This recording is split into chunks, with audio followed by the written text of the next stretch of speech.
I grew up on a 3x2 island. Like many young people in those days, you grew up looking, the only thing you see that's the biggest in your view is the horizon. I grew up thinking, geez, what's behind that horizon? And I get off this rock. I have no appreciation at that time for, the way I grew up. The the beauty you see around you, all of that livelihood you see around you was, we're take for granted. One impact I not only see but feel, specifically in this culture, is the disconnect between elders and the youth. Part of the loss, I think, too, is, it's the generation. Everything we see around us is meant to capture now, now, now, now. And storytelling, traditionally designed, is a long, gradual build-up. As you're raising your young babies, you're putting them to sleep.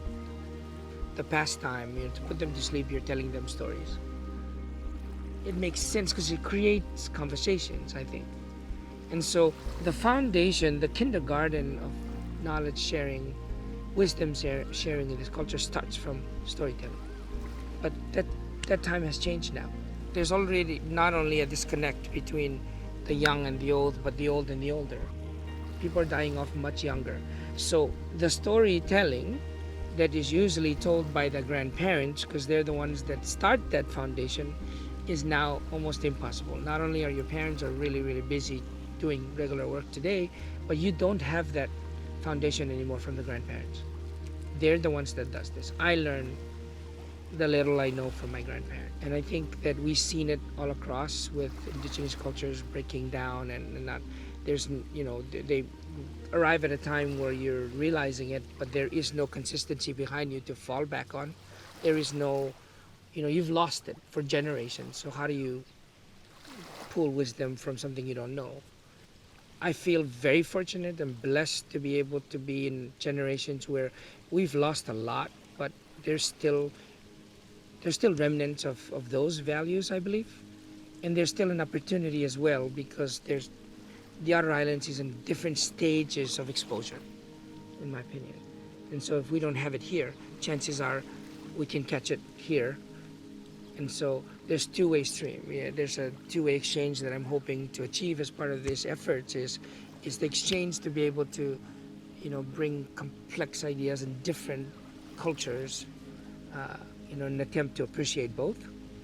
And then there's also within that traditional structure, in those different stages of exposure and limitations, lies a lot of wisdom that's still intact today, like navigation, like canoe carving.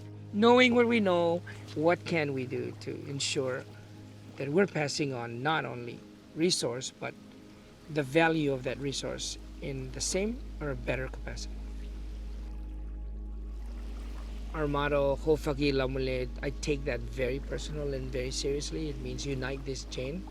And what I mean by that is we all can agree that resource is needed, resource is shared, and resource must be managed. So I like to think that we're practicing or we're exercising or we're reviving uh, indigenous values to be able to influence global change.